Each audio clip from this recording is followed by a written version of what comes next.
Queridos irmãos, boa noite. Puros de coração. A eles está destinado a ver ao Criador.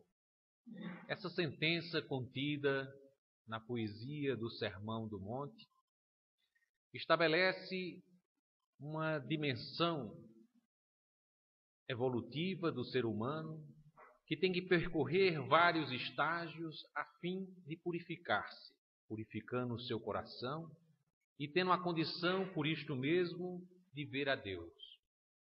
Esta sentença, em comparação com aquela outra, em que se fala que aos pobres do espírito está devido o reino dos céus, estabelece também uma diferença clara de processos evolutivos. Aqueles outros que desapegaram-se dos bens materiais e que, portanto, são pobres pelo espírito, somos nós mesmos, quando conseguimos nos libertar das amarras da materialidade, das riquezas, dos bens terrenos, e que por isso mesmo começamos a observar que o reino de Deus, aquele que está esculpido em nós mesmos, é algo que devemos trabalhar nos desapegando exatamente daquilo que o mundo confere como suas riquezas, as riquezas materiais, os valores materiais. Mas aqueles que se tornam puros de coração, esses estão num estágio ainda superior. Porque eles estão fazendo a purificação não se desapegando dos bens materiais, mas se desapegando dos aspectos que são imanentes à sua própria estrutura psicológica. Eles estão se desapegando dos elementos que constituem a sua própria constituição psicológica, como eles são reconhecidos e como eles se reconhecem no mundo. De tal sorte que esse é um esforço muito maior. É aquele indivíduo que ele deixa de cultivar os elementos físico-mentais que o caracterizam perante a sociedade e passa a cultivar a sua individualidade espiritual. E por isso mesmo, neste esforço evolutivo, ele se aproxima do Criador e, conforme a promessa do Cristo, será ele destinado a ver o próprio Criador.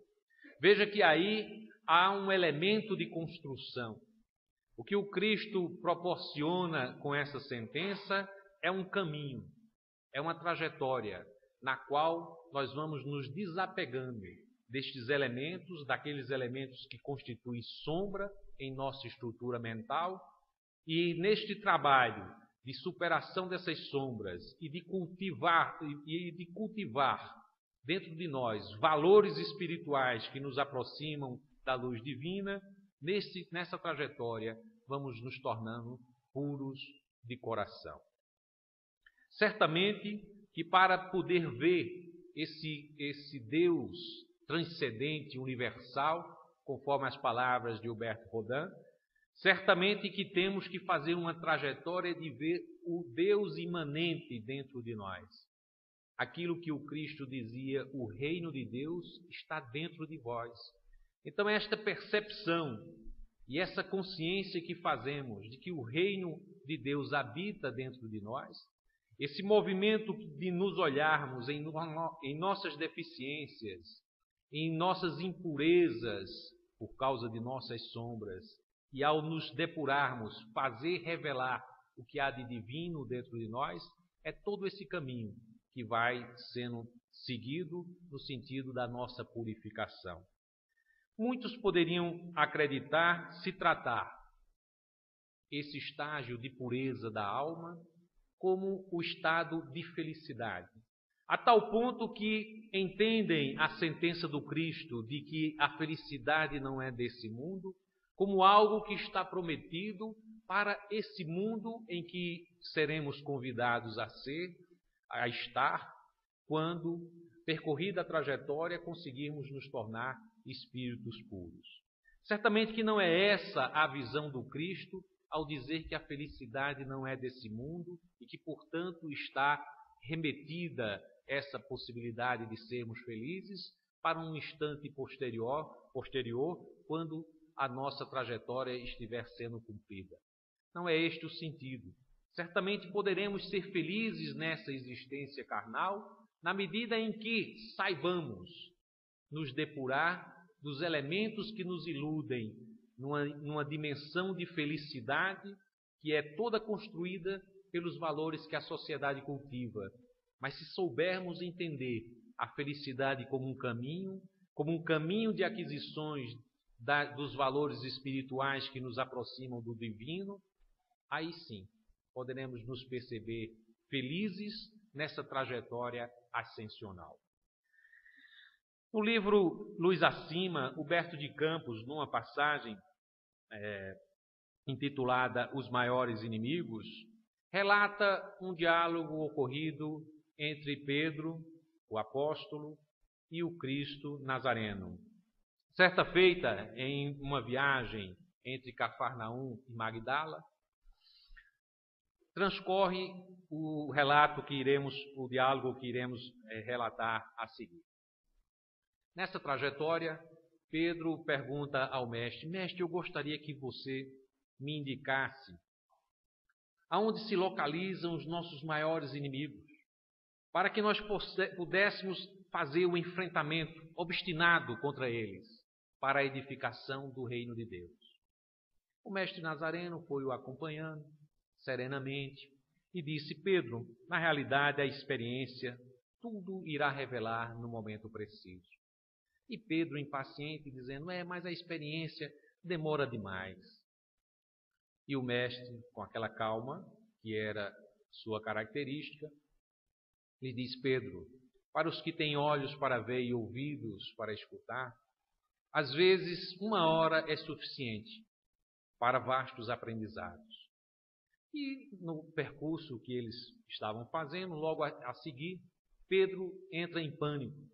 Ele vê um movimento atrás de um arbusto e se toma de temor de que ali estivesse algum adversário que quisesse atentar contra a vida do mestre Nazareno, e ele faz recuar o mestre e vai ao encontro daquela ameaça que se esconde atrás dos arbustos.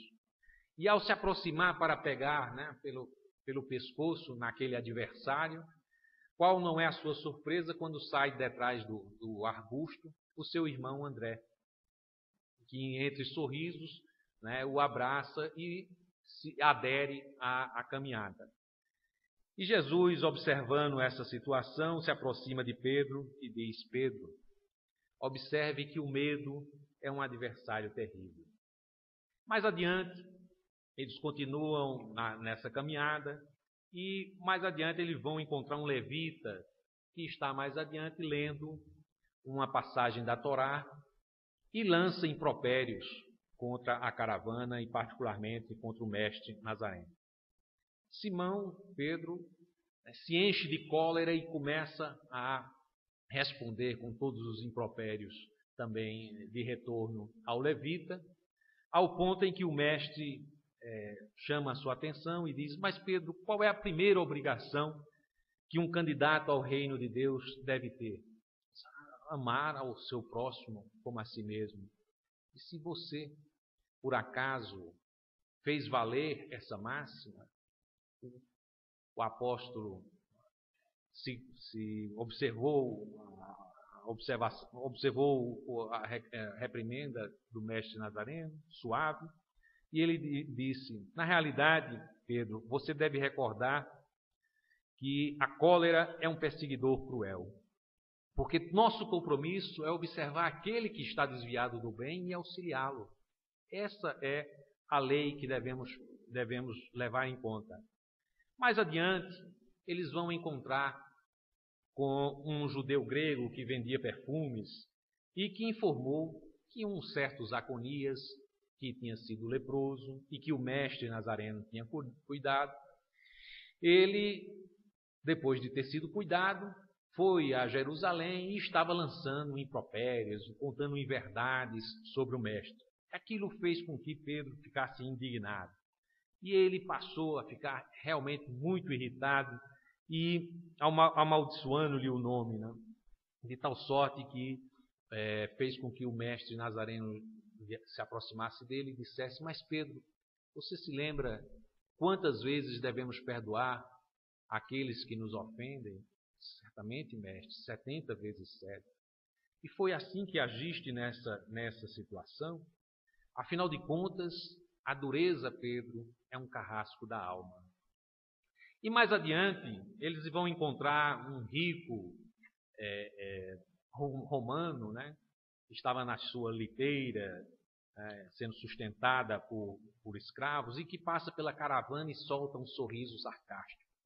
Aquilo também deixou Pedro bastante contrariado, porque ele observou aquele ar de sarcasmo, aquela situação em que aquele romano se mostrava muito superior, né? E ele dizendo: como eu gostaria de fazer com que esse romano pudesse se dobrar e entender, afinal de contas, o sentido da mensagem divina e ele se dobrar diante de Deus. E o mestre Nazareno: mas afinal de contas nós vamos instituir a violência no mundo? Afinal, o Pai em algum momento já se fez impor aos demais, por que nós iríamos agir dessa forma? Pedro, a vaidade é um verdugo sutil. E mais adiante, quando eles chegam já em Magdala, eles se hospedam numa hospedaria e estão almoçando lá. Quando se aproxima um certo senhor Zadias, um liberto da Cesareia, e que começa a tecer comentários sobre Roma, sobre os artistas, e sempre com uma jocosidade, né, com uma crítica muito ferina. O império de Tibério, né, foi então arrolado com todas as suas falhas, e Pedro participando daquilo e fazendo umas críticas e tudo mais. O mestre Nazareno observou toda aquela cena e quando, por fim, Pedro se separou daquele grupo, ele se aproxima de Pedro e diz: Pedro, afinal de contas eu não sabia que você tinha ido a Roma, que conhecia o imperador. Disse: não, mestre, eu não o conheço. Mas você falou com tanta intimidade que parecia, para quem observasse, que você tivesse privado com ele muito intimamente. Disse: não, mestre. Disse: pois é, Pedro, estejamos convictos de que a maledicência é um algoz terrível. E, dessa forma, Pedro ficou calado diante de todas essas observações e o mestre Nazareno disse: observa bem, Pedro. Há aproximadamente 1 hora tu me fizestes uma pergunta sobre os nossos principais adversários. E nesse breve espaço de tempo, 5 deles se apresentaram a nós. Assim tivemos a visita do medo, da cólera, da dureza, da vaidade e da maledicência. E como você deve reconhecer, todas elas moram no nosso coração. De modo que é dentro de nós mesmos, Pedro, que nós iremos fazer este combate. Essa ilustração que é trazida por Humberto de Campos, certamente nos revela lições inolvidáveis do mestre Nazareno. Com aquela simplicidade com que era mostrada aos seus discípulos, com exemplos daquilo que era vivenciado no dia a dia, se afigurou aí 5 características da nossa estrutura mental que são necessárias serem vencidas para que possamos purificar a nossa alma. O medo, a primeira que se apresentou, que se afigurou para Pedro exatamente naquela ameaça por trás dos arbustos, é uma das características que mais infelicita o homem e que mais o afasta da pureza que todos almejamos. Porque, afinal de contas, a primeira característica fundamental do medo é nos fazer nos ausentar da sociedade. Porque aquele que tem medo, ele tem medo exatamente porque verifica na sua estrutura psicológica elementos, dimensões da realidade que ele não quer fazer aflorar, que ele não quer perceber. Todo aquele que tem medo e tem medo externamente, na realidade o medo que é externo é de que não se revele a sua fragilidade interna. E de tal sorte, assim se afigura para muitos o completo isolamento social. Porque muitas vezes ele tem medo de que tudo que ele se dedique, seja no plano profissional, no plano dos estudos, em qualquer plano, no convívio social, ele se apareça como um derrotado. Não há, para quem tem medo, nenhuma possibilidade de que o sucesso se verifique. Quando falamos de sucesso, não estamos necessariamente colocando o sucesso na dimensão em que a sociedade imagina ser o sucesso, mas, fundamentalmente, naquilo que é a expressão da vida, a vida em sociedade. Porque, como é dito no Livro dos Espíritos, ao homem foi dada toda a capacidade, a palavra, o pensamento, tudo que foi dado ao homem foi exatamente para que ele vivesse em sociedade, para que ele se descobrisse na sociedade os seus valores e pudesse, portanto, fazer evoluir, né, e progredir diante desses valores cultivados. A causa desse isolamento social de muitos fazem com que, muitas vezes, as pessoas se percebam como alguém que pode ser enganado, que pode ser traído. Né? Muitas vezes as pessoas não estabelecem um relacionamento amoroso porque acham que pode ser traído. Não estabelecem uma amizade com medo também de ser traído por aquela amizade. Muitas vezes não estabelece para si mesmo um propósito de alcançar um objetivo profissional, porque se imagina sendo puxado o seu tapete no seu ambiente de trabalho, e por isso ele também não realiza nada. O medo é, de fato, um grande represador de talentos. Quem tem medo não consegue vivenciar plenamente as oportunidades que nos são ofertadas quando vestimos a roupagem carnal. Há uma outra dimensão importante a ser observado com relação a quem tem medo. Pela falta de experiência social, você não acumula os aprendizados que só a experiência no relacionamento com as outras pessoas permite que se tenha. E mais ainda, há toda uma sorte de medos que estão associadas a uma cultura, a uma vivência, a uma educação que nos é estabelecida desde a infância. Nós temos medo de errar. Muitas vezes, pelo tipo de conduta da educação que nos é ofertada pelos nossos pais, nós somos como que convocados, educados a sermos vitoriosos. Há mesmo uma certa designação, né? A sociedade americana coloca muito isso, né? A visão dos que são vencedores e perdedores. Há gente que é educada para isso, a entender que o bom resultado profissional é o sucesso. Nós estamos fadados a isso, ou então, ou isso ou nada, ou sucesso ou nada. Então nós criamos para nós mesmos uma imagem de um tipo de emprego ou de um tipo de sucesso profissional inalcançável. E isso nos frustra. Na medida em que começamos a perceber que isso é muito distante, né, que temos medo daquilo que é necessário para alcançar esse objetivo, nós começamos a nos isolar. Há outros medos. O medo mais significativo, o medo da morte. Como também, para muitas religiões, o medo referente aos castigos de Deus. Mas foi exatamente o mestre Nazareno que nos apontou soluções nesses dois caminhos. Primeiro, porque nos apresentou um Deus que é em substituição àquele Deus vingativo, um Deus poderoso, mas justiceiro, ele nos apresentou um Deus que é Pai nosso, que nos perdoa, que está todo motivado a nos perdoar, a nos dar outras oportunidades. E, por outro lado, com o seu exemplo e com a sua própria mensagem, nos colocou o fim da morte. A morte como um fim foi finalizada pelo Cristo exatamente com a sua experiência, né, pós-desencarnação, e particularmente com toda a sua mensagem, que era todo o conteúdo de sua mensagem, nos trazia a revelação da reencarnação. Em muitas circunstâncias, essa mensagem ela foi colocada de forma transfiguradas em parábolas, mas há outras passagens do Evangelho em que essa mensagem é colocada de forma aberta, né? Como no próprio discurso dele, na própria discussão que ele tem com Nicodemos.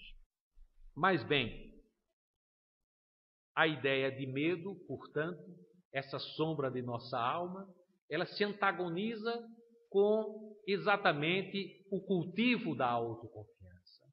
Alguém, para vencer o medo e, portanto, caminhar na direção da purificação, tem que buscar a autoconfiança. E essa autoconfiança advém, primeiramente, em se entender filho de Deus. Filho de um Deus amoroso que nos quer efetivamente e que não irá deixar em nenhuma circunstância que nenhum de nós se perca no caminho. De tal sorte que todos nós estamos sendo chamados a esse caminho evolutivo. E que alguns mais rapidamente, outros mais vagarosamente, todos iremos percorrer esse caminho ascensional e iremos purificar a nossa alma. Há uma passagem no Livro dos Espíritos em que é perguntada aos nossos, portanto, orientadores da codificação espírita, exatamente se faltam naquelas pessoas mais endurecidas a luz divina, né? E que, portanto, eles deveriam ter incorporado essa luz divina. Não, de modo algum, não carece neles. Né? Estão ali como um germe, como uma semente, mas é preciso ser cultivada. Ninguém irá passar de uma fase mais primitiva, né, do interesse material, para ser alguém mais purificado, unicamente por um ato de vontade externo. É necessário um processo interno de autoaperfeiçoamento para que esse indivíduo vá se purificando passo a passo. De tal sorte também que essa conquista da autoconfiança é necessário inicialmente entender, estabelecer uma visualização geográfica dentro de nós de onde se localizam os nossos medos, onde estão as nossas inseguranças, para que possamos enfrentá-las efetivamente e com a força de nos sabermos filhos de Deus, encararmos essas dificuldades, expormos aos nossos semelhantes as nossas fraquezas, não termos medo disso. Ninguém nasceu perfeito. Como sabemos que a perfeição é algo que se vai conquistando passo a passo, deveremos ter a naturalidade de encarar as nossas próprias imperfeições.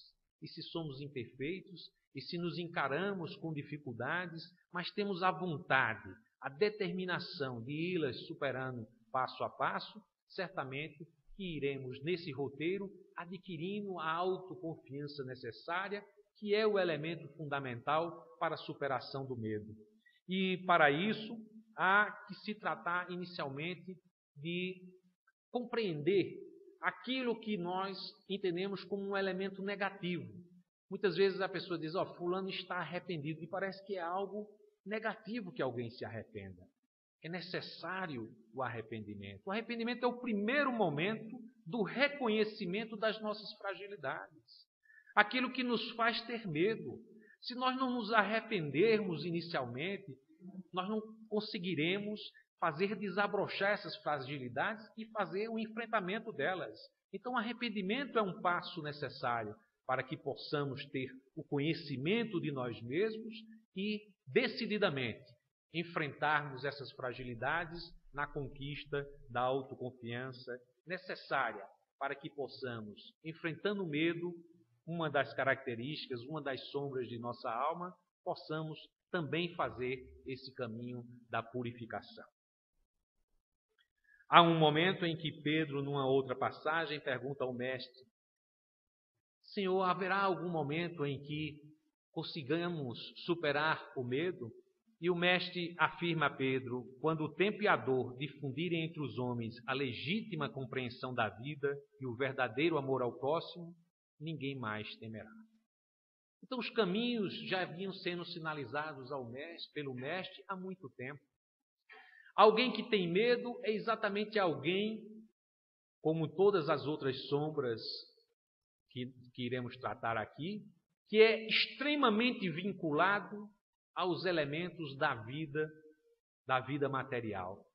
Quando o nosso orgulho, quando o nosso egoísmo nos faz muito vinculados às convenções sociais, nós nos sentimos, portanto, com medo do outro, para que não possamos perder nossas posições de privilégio em algumas circunstâncias, para que, não mostrando a nossa fragilidade, não percamos alguma posição social que tenhamos, de tal sorte que quando nós nos afastamos desses requisitos que a sociedade confere para o sucesso, para a visão de ser bem-sucedido, quando nos vemos todos como irmãos, quando entendemos o amor e que a expressão maior de ter sucesso na vida é experienciar o amor, tudo mais passa a ser muito pequeno.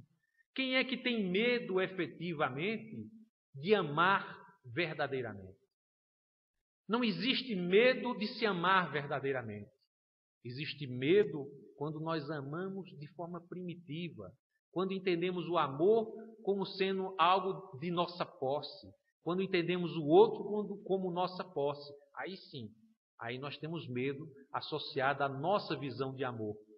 Mas o amor verdadeiro, aquele amor entrega, o amor que se expressa na caridade, que se expressa na capacidade de perdoar, aí efetivamente não há medo. E é isso o que nos ensina o Mestre Nazareno. Há uma outra dimensão, a vaidade, que Allan Kardec afirma ser filha dileta do orgulho. Ela é um veneno da alma, certamente, porque ela se constitui naquela máscara que construímos em torno de nós para que possamos ser aceitos, respeitados, mesmo que essa máscara nada tenha a ver com a nossa personalidade, com aquilo que somos no íntimo. Na realidade, aqueles que se apresentam assim, que têm a necessidade de forjar uma moral, forjar um tipo de atitude, forjar um tipo de comportamento para ser aceito na sociedade, é alguém muito infeliz. E o Mestre Nazareno falava que a vaidade é um verdugo sutil, porque ela se apresenta nas pequenas coisas, naquilo que inicialmente nós apresentamos, muitas vezes as pessoas se apresentam com uma voz muito pacífica e tudo mais. Na primeira situação em que ocorre algo lhe desafia, aquele monstro de raiva se transparece. Então, realmente é uma violência muito grande que se faz consigo mesmo. A vaidade é um transtorno muito forte para quem age dessa forma. E o Mestre nos convida a ter permanentemente uma vigilância, uma autoanálise, para que nós possamos nos despir dessa capa e nos purificar desse veneno sutil que é a vaidade. A outra dimensão é a dureza do coração. A dureza do coração, a rigidez, a falta de flexibilidade, de tolerância com os outros, é um veneno e um inimigo poderoso.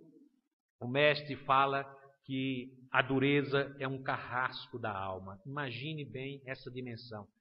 A dureza é um carrasco da alma.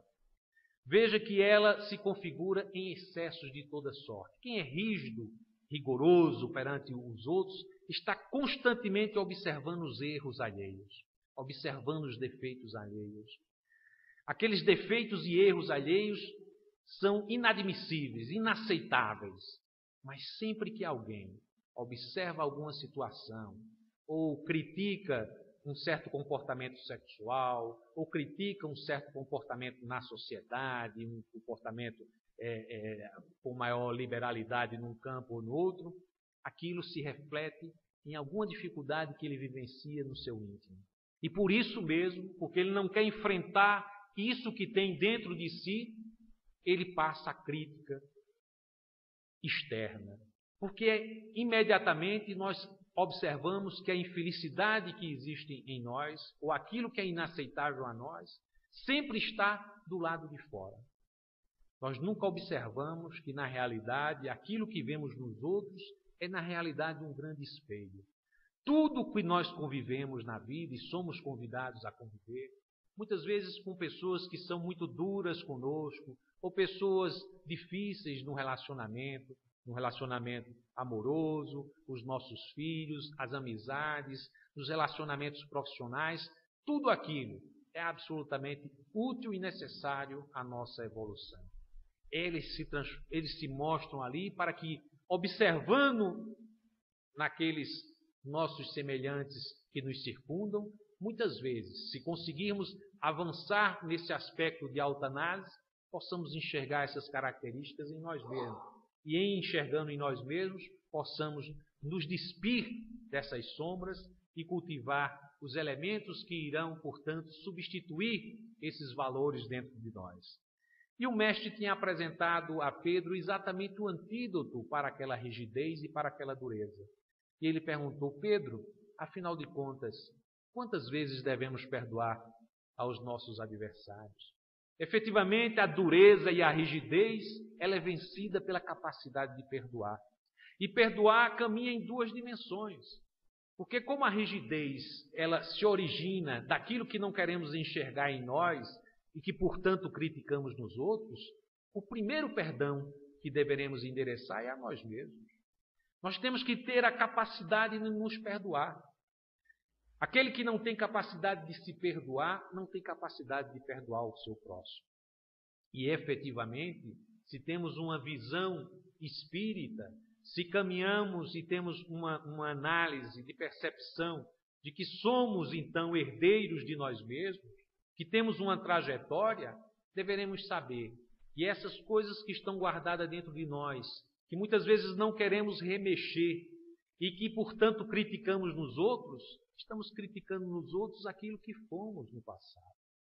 Quando observamos alguém que critica muito seriamente aquele que cometeu um adultério, que cometeu um estupro, que cometeu um assassinato, e somos violentamente críticos em direção a esses nossos irmãos mais atrasados, porque não há que se falar de aceitação do ato em si. Mas há que se entender que são nossos irmãos mais atrasados na trajetória evolutiva.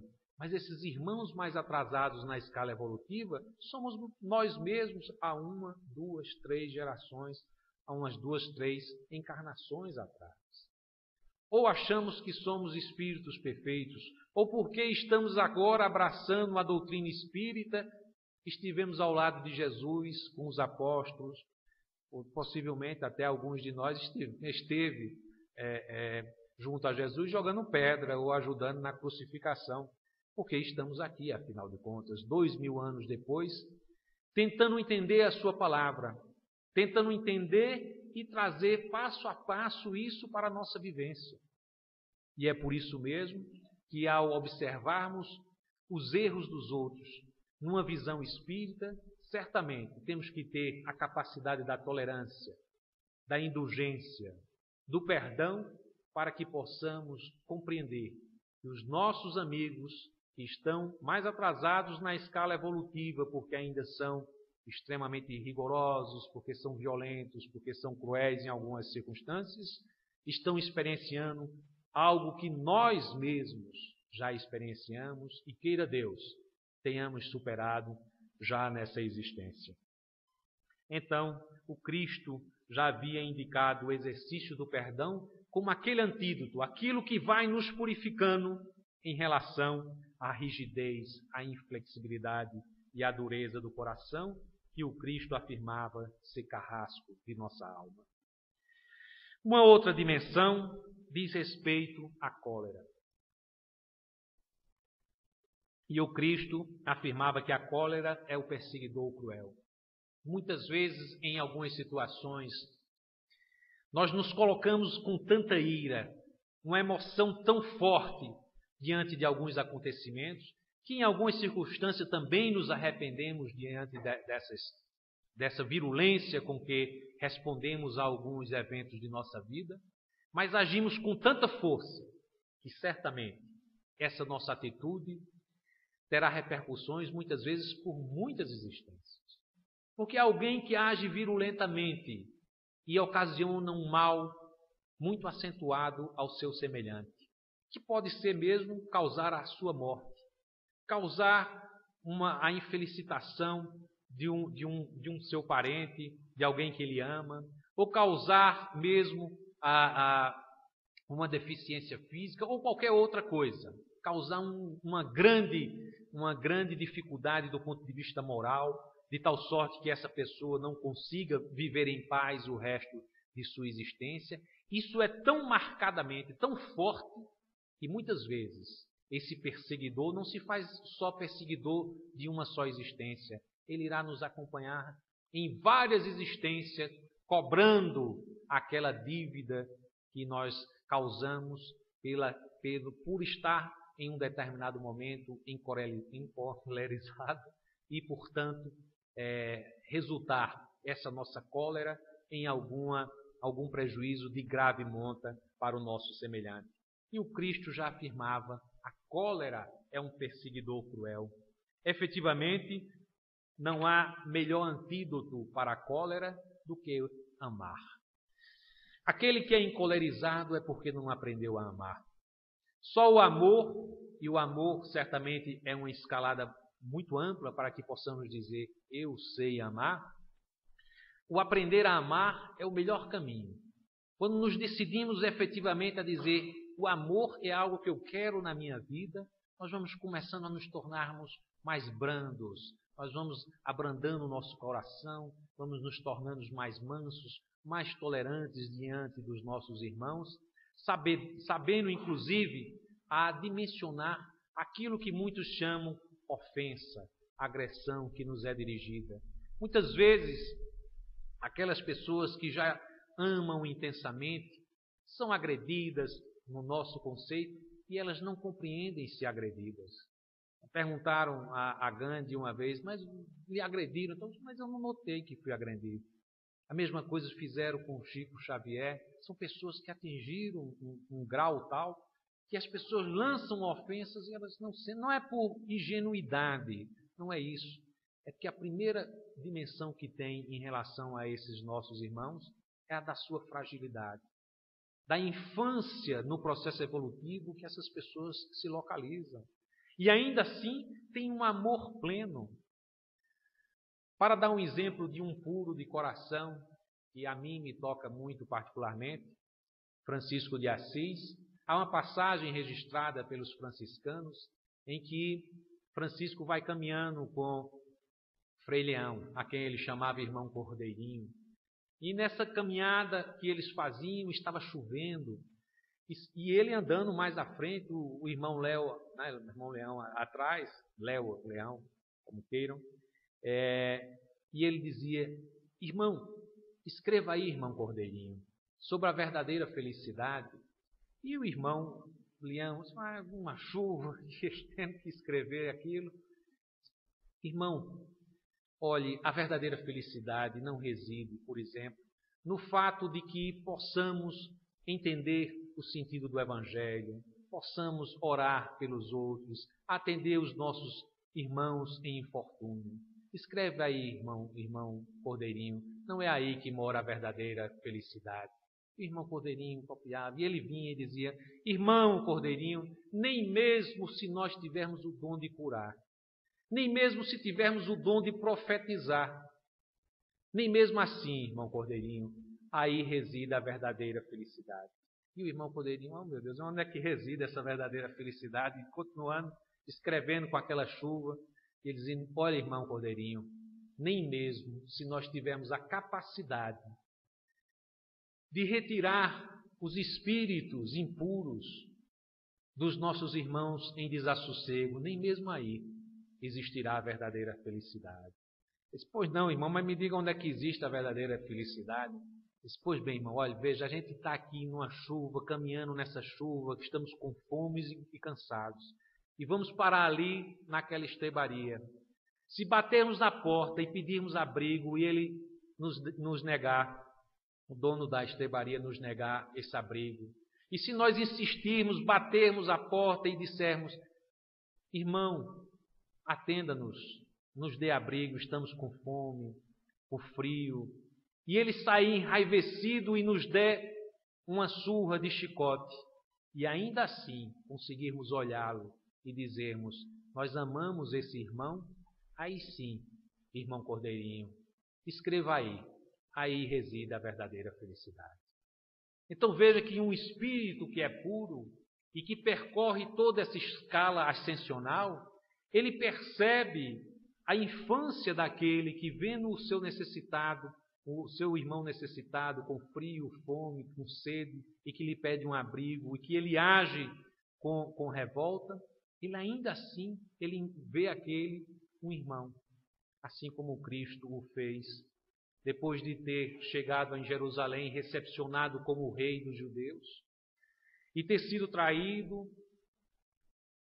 pelos seus mais diletos amigos, de ser cuspido, agredido, toda sorte de violência ter sido praticada, e ele mansamente, sem desferir nenhuma palavra contra os seus agressores, pede na hora derradeira que o Pai perdoe a todos, porque eles não sabem o que fazem. O exemplo do Cristo e daquele que em vida mais se aproximou dele, Francisco de Assis, nos remete a uma ideia de pureza que ainda distante de nós. É um caminho a ser percorrido para a percepção desses valores espirituais tão caros, tão importantes, para que possamos vencer a fragilidade da nossa alma, as características de sombras que ainda perduram em nós. Mas há uma outra dimensão que também foi registrada pelo mestre Nazareno, que é a maledicência. E o Cristo afirmou ser um algoz terrível. A maledicência, como o nome já diz, ela se configura exatamente naquele aspecto, aquilo que nós vemos nos outros com a nossa maldade. Por isso que é maledicência. Nós vemos os outros com a nossa maldade. As entidades espirituais informam nos vários escritos que toda vez que nos comentários, portanto, maledicentes se fazem, há como que um despejar de energias negativas que vão poluindo a atmosfera humana. Como a maior parte do pensamento humano em geral é criado por fofocas, por intrigas, por considerações menores sobre os nossos semelhantes, a nossa atmosfera em geral é constituída de elementos, de vibrações extremamente negativas. É por isso mesmo que esse algoz terrível tem que ser vencido em nós exatamente com o cultivo da indulgência. Porque a capacidade de tolerar, de identificar nos outros as fraquezas, de não fazer caminhar uma observação negativa sobre o nosso semelhante, é algo fundamental para que nos purifiquemos. E só realiza isso efetivamente aquele que tem decidido proporcionar dentro de si mesmo uma renovação moral. Aquilo que o Cristo nos indicou como renovação moral é exatamente a conquista cotidiana dos elementos relacionados ao amor nas suas diversas dimensões. O amor que perdoa, o amor que é indulgente, o amor que se faz através da caridade. Nós precisamos, portanto, no cultivo da indulgência, da compaixão, da tolerância, da humildade, da piedade, da paciência, começarmos a percorrer esse caminho ascensional. Quando falamos de pureza, quando falamos de Francisco de Assis, parece que estamos, e mais ainda quando falamos do Mestre Nazareno, parece que estamos diante de algo muito distante de nós. Algo impossível de ser conseguido alcançar. Mas o Mestre Nazareno nos convoca a todos para esse caminho de renovação que no Espiritismo fica ainda mais evidenciado através da sua filosofia, através da sua dimensão e receita da felicidade. Se a felicidade é o caminho, se a felicidade é essa trajetória que vai nos fazendo progressivamente chegar a purificarmos nossa alma, particularmente superando essas sombras que ainda dominam a nossa estrutura mental, o Cristo advertiu aos seus discípulos e deixou como mensagem que o elemento fundamental da nossa evolução é exatamente amar servindo. Amar servindo é louvar a Deus sobre todas as coisas.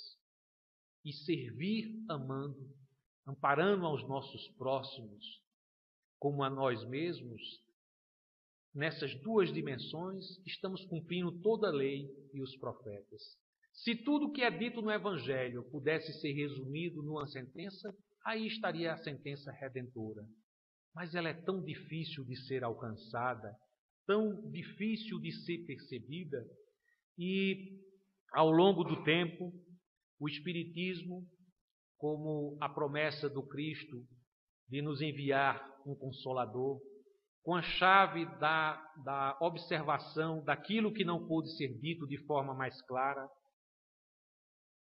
nos oferece um roteiro do processo evolutivo em nós.